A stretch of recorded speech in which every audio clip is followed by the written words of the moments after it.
Good morning everyone. तो आप सभी का मेरे इस चैनल टीच वर्ल्ड पर स्वागत है।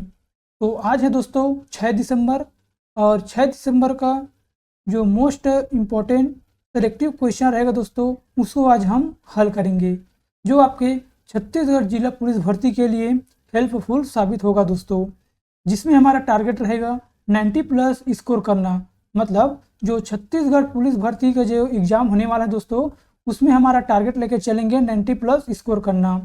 देखिए दोस्तों, अगर आप 2025 में अपने आप को वर्दी में देखना चाहते हैं तो हमारे इस चैनल को सब्सक्राइब जरूर कीजिएगा, ताकि आप लोगों की एग्ज़ाम की प्रिपरेशन अच्छी तरह से हो सके। क्योंकि मैं डेली दोस्तों 3-4 क्लास अपलोड कर रहा हूं, जिसमें मैथ्स और छत्तीसगढ़ का जीएस, करंट अफेयर और बहुत सारे ऐसे सब्जेक्ट हैं दोस्तों जिसको हम कंप्लीट करेंगे। तो हमारा करंट अफेयर और मैथ्स का क्लास अभी चल रहा है और कुछ दिनों बाद छत्तीसगढ़ का जीएस भी स्टार्ट हो जाएगा दोस्तों। तो हमारे चैनल पर नए हैं तो ज़रूर सब्सक्राइब कर दीजिएगा, ताकि आपका जो पुलिस भर्ती का एग्ज़ाम है वो क्रैक हो सके और अपने लक्ष्य को आप पा सके दोस्तों। तो यही रिक्वेस्ट है मेरा कि मेरे चैनल को ज़रूर सपोर्ट कीजिएगा। तो चलते हैं हम अपने प्रश्न की ओर और जानते हैं दोस्तों आज की करंट अफेयर के सेलेक्टिव प्रश्न के बारे में। देखिए दोस्तों, जो सबसे पहले प्रश्न है, श्री रविशंकर को किस देश के सर्वोच्च नागरिक सम्मान honorary officer of the order of Fiji से सम्मानित किया गया है? श्री रविशंकर को किस देश के सर्वोच्च नागरिक सम्मान honorary officer of the order of the Fiji से सम्मानित किया गया है? फिजी गणराज्य, अल्जीरिया, माली, कांगो। तो इसका राइट आंसर है दोस्तों ऑप्शन नंबर ए, फिजी गणराज्य देश हैं जो श्री रविशंकर को सम्मानित किया गया है। इस सम्मान से मतलब honorary officer of the order of Fiji से सम्मानित किया गया है। कुछ इसके मोस्ट इंपॉर्टेंट पॉइंट को कवर कर लेते हैं। फिजी गणराज्य ने अपने सर्वोच्च नागरिक सम्मान honorary officer of the order of Fiji से श्री श्री श्री रविशंकर को सम्मानित किया गया है। यह सम्मान फिजी के राष्ट्रपति राटू विलियामी एम काटोनिवेरी द्वारा प्रदान किया गया है। किसके द्वारा किए गए हैं? जो फिजी के राष्ट्रपति हैं राटू विलियामी एम काटोनिवेरी द्वारा प्रदान किया गया है, जो श्री रविशंकर के शांति, एकता और वैश्विक समुदायों के उत्थान में योगदान को मान्यता देता है। और फिजी की राजधानी है सुआ और इसकी मुद्रा है फिजी डॉलर। नेक्स्ट बढ़ते हैं, सर्वोच्च नागरिक पुरस्कार से रिलेटेड मोस्ट इंपॉर्टेंट टॉपिक को कवर कर लेते हैं। देखिए दोस्तों, सभी एग्जाम में एक दो ऐसा क्वेश्चन रखता है जो पुरस्कार से रिलेटेड क्वेश्चन पूछा जाता है, जिसको आज हम कवर कर लेते हैं। जुलाई 2024 में फ्रांस के सर्वोच्च नागरिक पुरस्कार सिविलियर डी ला लीजन डी होनूर से सम्मानित किया गया है। मतलब किसको किया गया है? रोशनी नादर मल्होत्रा को किया गया है। और वर्ष 2024 में IOC द्वारा प्रतिष्ठित ओलंपिक ऑर्डर से किस भारतीय को सम्मानित किया गया है? तो अभिनव बिंद्रा को सम्मानित किया गया है। भूटान का ऑर्डर ऑफ द रुक ग्याल्पो पुरस्कार किसे मिला है? तो नरेंद्र मोदी को मिला है। अंतरिक्ष विज्ञान की नेतृत्व के लिए किसे Order of the British Empire से सम्मानित किए गए हैं? तो प्रोफेसर एड्रियन क्रूज को सम्मानित किया गया है। भूटान के national order of the merit gold से किसे सम्मानित किया गया है? तो डॉक्टर पूनम क्षेत्रपाल सिंह को सम्मानित किया गया है।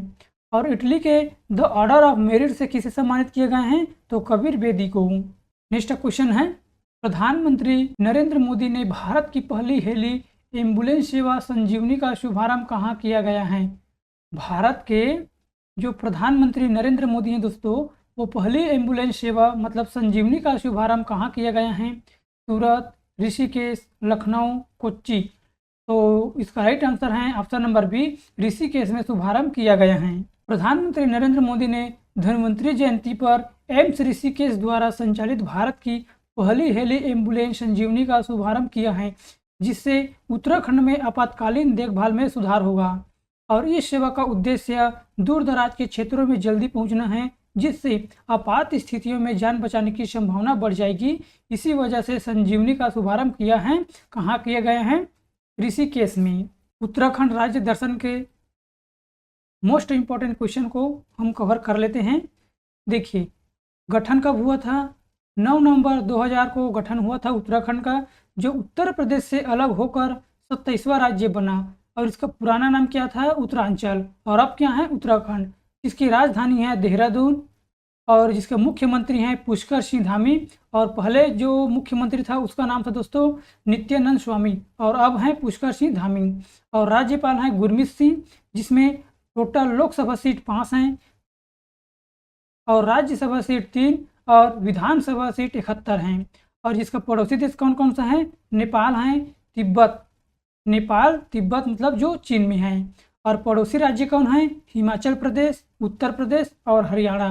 तो उत्तराखंड के 3 पड़ोसी राज्य हैं और वहाँ की राजकीय पुष्प क्या हैं? ब्रह्मकमल, राजकीय वृक्ष हैं सुरांग, राजकीय पशु हैं कस्तूरी मृग और राजकीय पक्षी हैं मोनाल। और प्रमुख महोत्सव कौन सा मनाया जाता है? फूलदेही हरेला और इगास महोत्सव। और लोक नृत्य क्या क्या है? राममन, टोलिया, झोड़ा लोक संगीत, लंगवीर नृत्य, भोटिया नृत्य और मुखौटा नृत्य वहाँ की प्रमुख लोक नृत्य है। कहाँ की? उत्तराखंड की।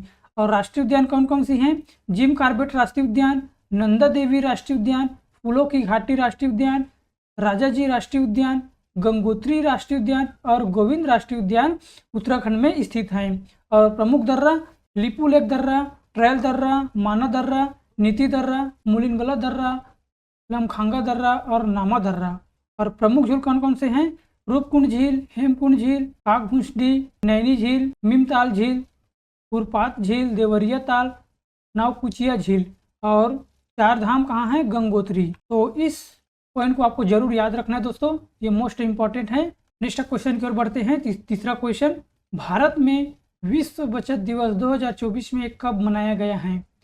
29 अक्टूबर, 30 अक्टूबर, 28 अक्टूबर या 27 अक्टूबर? इसका राइट आंसर दोस्तों ऑप्शन नंबर बी, 30 अक्टूबर को भारत में विश्व दिवस बचत मनाया गया है। कुछ पॉइंट को कवर कर लेते हैं। भारत में 30 अक्टूबर को विश्व बचत दिवस मनाया जाता है, जबकि अंतर्राष्ट्रीय स्तर पर यह 31 अक्टूबर को मनाया जाता है। देखिए दोस्तों, भारत में 30 अक्टूबर को मनाया जाता है जबकि अंतर्राष्ट्रीय स्तर पर 31 अक्टूबर को मनाया जाता है। वार्षिक रूप से मनाए जाने वाले विश्व बचत दिवस का उद्देश्य है लोगों में बचत की महत्ता के प्रति जागरूकता फैलाना है। विश्व बचत दिवस की शुरुआत 1924 में हुआ था। विश्व बचत की शुरुआत 1924 में हुआ था और अंतर्राष्ट्रीय बचत बैंक कांग्रेस के दौरान हुई थी। चौथा क्वेश्चन देखते हैं, किस राज्य ने निजी निवेश को प्रोत्साहित करने और आर्थिक विकास को बढ़ावा देने के उद्देश्य से RIPS 2024 स्कीम की शुरुआत की है? किस राज्य ने निजी निवेश को प्रोत्साहित करने और आर्थिक विकास को बढ़ावा देने के लिए RIPS 2024 स्कीम की शुरुआत की है? कौन से राज्य ने की है? उड़ीसा, राजस्थान, हरियाणा या बिहार? तो इसका राइट आंसर दोस्तों ऑप्शन नंबर बी, राजस्थान ने RIPS स्कीम की शुरुआत की है। ठीक, इसका राइट आंसर है ऑप्शन नंबर बी। इससे जुड़े कुछ इंपॉर्टेंट पॉइंट को कवर कर लेते हैं। निजी निवेश को प्रोत्साहित करने और आर्थिक विकास को बढ़ावा देने के उद्देश्य से राजस्थान सरकार ने राजस्थान इन्वेस्टमेंट प्रमोशन स्कीम की शुरुआत की है। यह नई प्रमुख पहल विभिन्न क्षेत्रों में वित्तीय प्रोत्साहनों को बढ़ाकर निवेशकों को आकर्षित करने के लिए डिजाइन की गई है। RIPS 2024 योजना की घोषणा rising Rajasthan global investment summit 2024 से पहले की गई हैं, जो 9 से 11 दिसंबर तक जयपुर में आयोजित की जाएगी। अब की जाएगी 9 से 11 दिसंबर तक जयपुर में किया जाएगा। इस शिखर सम्मेलन में राजस्थान का लक्ष्य घरेलू और अंतर्राष्ट्रीय निवेशकों को आकर्षित करना होगा। और राजस्थान की राजधानी दोस्तों जयपुर और यहाँ के मुख्यमंत्री हैं भजन लाल शर्मा और राज्यपाल हैं हरिभाऊ भांगड़े। और 5वां क्वेश्चन देखते हैं, हिजबुल्लाह का नया प्रमुख किसे घोषित किया गया है? Asif Ali, Naim Qassem, Hassan Nasrallah या फिर नुसरत अली?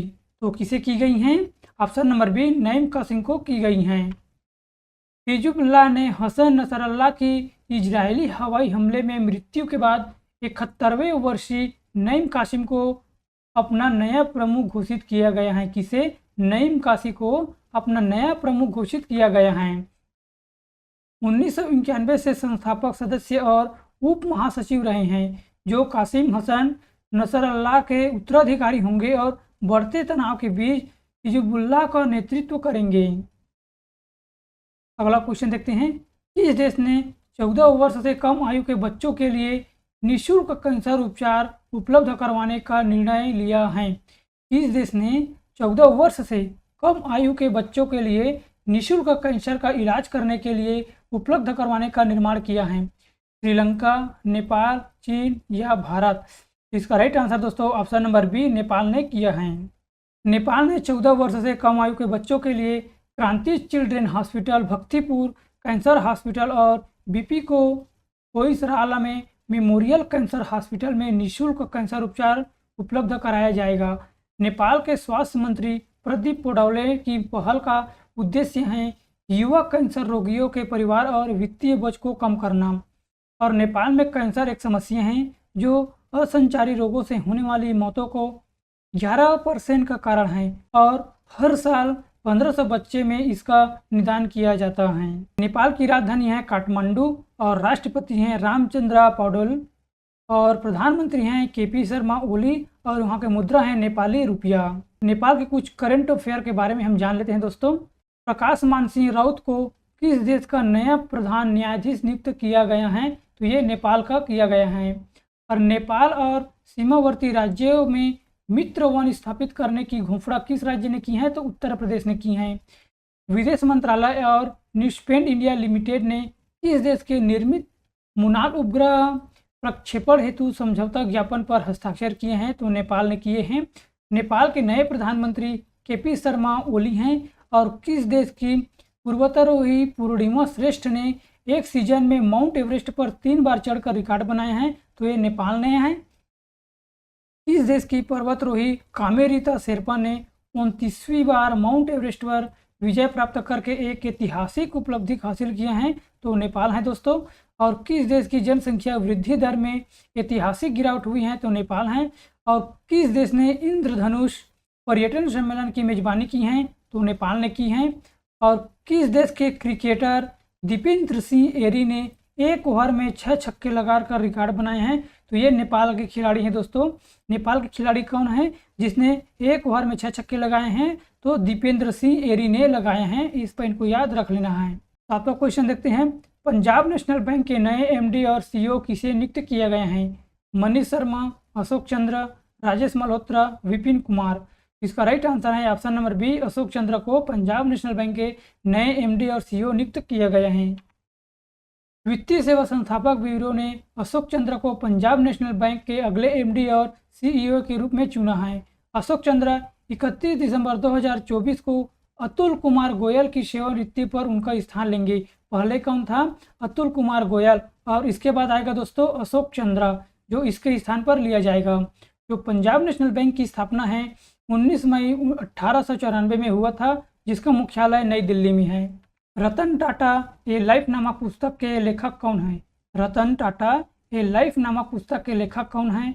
राकेश गोयल, थॉमस मैथ्यू, अरुंधति राय या मीनाक्षी सिंह? तो इसका राइट आंसर है option number B, Thomas Mathew. देखिए दोस्तों, ये जो क्वेश्चन है ना, ये मोस्ट इम्पॉर्टेंट होने वाला है। आप देख लीजिएगा, किसी न किसी एग्जाम में, मतलब हर एग्जाम में इससे रिलेटेड एक क्वेश्चन जरूर आपसे पूछेगा, पुस्तक और लेखक के बारे में। देखिए दोस्तों, इससे रिलेटेड मैं एक वीडियो लेकर आऊँगा जिसमें हम जितने भी पुस्तक हैं और उसके लेखक हैं उसके बारे में हम चर्चा करेंगे, ताकि आपके एग्जाम में एक भी क्वेश्चन इससे रिलेटेड नहीं छूटना चाहिए। तो इससे हम रिलेटेड थोड़ा सा क्वेश्चन देख लेते हैं। इसके बाद दोस्तों मैं एक वीडियो प्रॉपर बनाकर लाऊंगा जो इससे रिलेटेड ही होंगे। देखिए, पुस्तक और लेखक के बारे में जान लेते हैं थोड़ा। द विनर्स माइंडसेट की लेखक कौन है? Shane Watson. सोर्स कोड माई बिगनिंग किसकी आत्मकथा है? बिल गेट्स की। द आइडिया ऑफ डेमोक्रेसी किसकी लेखक हैं? सैम पित्रोदा। और 5 डिसेड्स इन पॉलिटिक्स पुस्तक किसकी आत्मकथा है? तो ये सुशील कुमार बिसिंदे की हैं। एक समंदर मेरे अंदर संजीव कुमार जोशी की हैं। द बाबरी मस्जिद राम मंदिर दिलेमा ये किसकी हैं दोस्तों? माधव गोडवेल की। इजराइल वार डायरी किसकी हैं? विशाल पांडे की हैं। और स्कल्पटेड स्टोन्स किसकी हैं? ये अश्विन प्रभु की हैं। वह भारत मैटर से किसकी द्वारा लिखी गई हैं? एस जयशंकर दोस्तों, जो अभी विदेश मंत्री हैं। और स्मोक एंड एस ये किसकी आत्मकथा है? तो अमिताभ घोष की। और 9वां क्वेश्चन देख लेते हैं। अक्टूबर 2024 में लॉन्च पुस्तक विटनेस किस भारतीय खिलाड़ी की आत्मकथा है? अक्टूबर 2024 में लॉन्च हुआ है एक पुस्तक जिसका नाम है दोस्तों विटनेस। ये किस भारतीय खिलाड़ी की आत्मकथा है?